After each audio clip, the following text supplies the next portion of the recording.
Hey, what's up guys, this is Darth9 and you're watching a search and destroy on Scrapyard in Modern Warfare 2. So today's the anniversary of my YouTube channel. It's 1 year old now. I started this channel on April 16th, 2010 and now it's the anniversary, so I thought this would be a pretty good game to commentate over for today because this was the first game that I ever the first YouTube game that I ever got using my Hauppauge HD PVR, which is the capture device that I use today.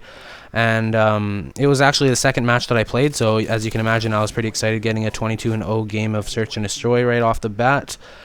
So I thought today would be a good day to kind of go over how I got into YouTube and why I'm doing commentaries over Call of Duty videos now. And it's kind of a crazy story. Like, it's all a big coincidence that I ended up doing this, but anyways, I thought I'd tell the story today since it's the anniversary and I needed an excuse to do this. So my first experience with Call of Duty was back when I was pretty young. One of my friends, he was a pretty avid Call of Duty player, but he didn't play online. He would just play like through the campaign. So sometimes when I went to his house, he would want to play Call of Duty, and we would just sit there and pass the controller back and forth as we went through the campaign. And back then, I never really thought much of it. I never really got too into it. I would just play it because he wanted to play it, and then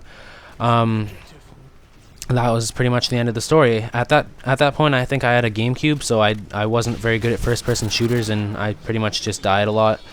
But yeah, anyways, so when the next-gen consoles came out, I ended up getting a Nintendo Wii, and I got Call of Duty 3 for it, and it was kind of hard to play, and it was not that fun, so I ended up selling my Wii because I figured it wasn't the right console for me. It didn't really do the things that I wanted it to do. It didn't really match the things that I was looking for in a console, so I ended up getting the Xbox 360, and I found that was a lot more fun.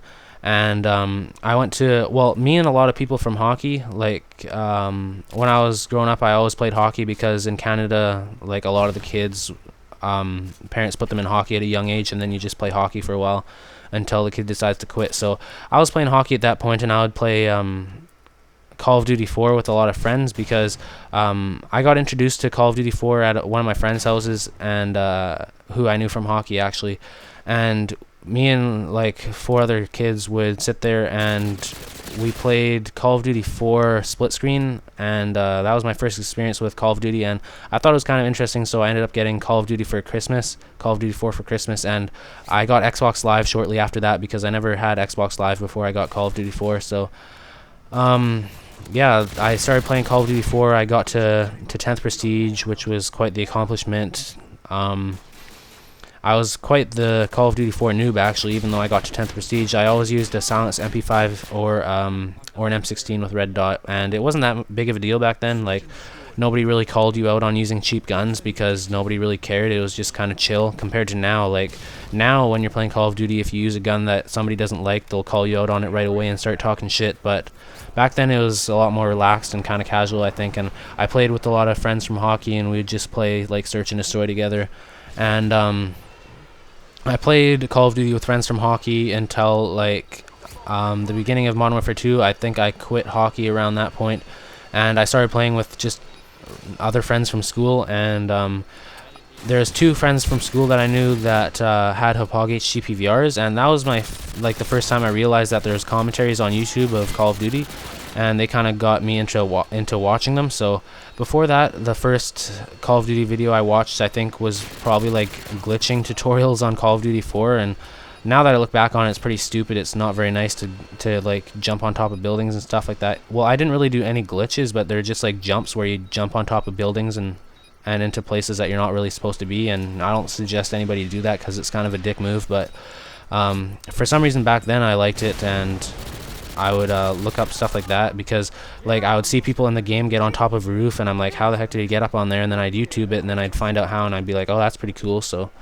yeah, anyways, so these guys made me realize that there's commentaries on YouTube because they both had Hauppauges, and they kind of explained stuff to me. And then one of my friends is still going strong with his YouTube channel. He's got like 30k subs, and his name's COD Gameplay. I know him from school, and he's probably the biggest reason that I'm doing commentaries today. But there's also a lot of other reasons. Like when Modern Warfare 2 first came out, one of my friends in one of my classes said that a grocery store or like a department store near us, they are selling Dazzles for 80% off, and I didn't even know what a Dazzle was at that point, but it's it's a standard definition video recorder, like that records your TV screen. So I ended up getting that, and I realized quickly that nobody wanted to watch my standard definition videos because obviously a lot of people were starting to get HD capture devices like the Hauppauge or the Blackmagic at that point. So after a while, one of my friends with the Hauppauge, not the guy that has 30k subs now, he kind of had enough of YouTube and he wanted to sell his Hauppauge, so I actually bought it off of him. And at this point you can kind of see like how much of a coincidence it is that I ended up getting into commentating, because actually when I bought my Dazzle, I would not have bought the Dazzle if it wasn't 80% off, because I didn't really care about it, like doing YouTube videos that much. And like just the coincidence of being in the class with that guy that showed me it and everything, so I ended up getting the Dazzle. And then one of my friends decided to quit YouTube and sell his Hauppauge, and then I wouldn't have bought the Hauppauge if it wasn't for him wanting to sell his. And yeah, so I ended up buying his Hauppauge. I started doing some more commentaries. I did a few commentaries with my Dazzle, but nobody really watched them because nobody wants to watch Dazzle footage, like I said. And since then, I've changed my gamertag twice. I started off with DanCog. This was my first Xbox Live gamertag ever that you're seeing in this game. It's DanCog, and that was the alias that I went by like all through childhood. That nickname actually came up in elementary school for me. And then I think a few months after I got this game, I changed my gamertag to Legit Meow to match my YouTube channel.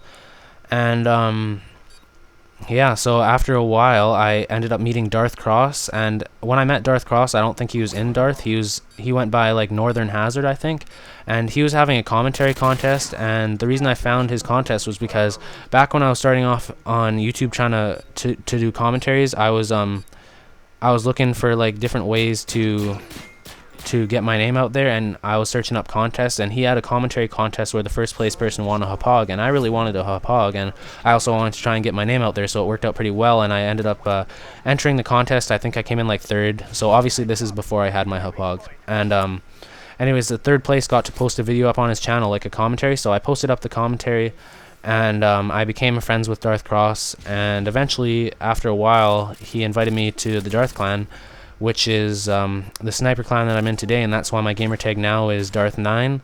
And yeah, it's just a group of cool guys who like sniping, and if you haven't seen the Darth Empires page, it's pretty cool. It has a lot of good sniper content, and so that's basically like where I am today now, and I'm just playing Call of Duty once in a while, getting gameplays, posting them on Darth and my channel. So it's pretty cool. I think I've came a long way. It's kind of funny that I ended up posting commentaries on YouTube, and it's like it's all coincidence, because like I wouldn't have got the Dazzle if it wasn't 80% off. I wouldn't have got the Hauppauge if my friend wasn't selling it.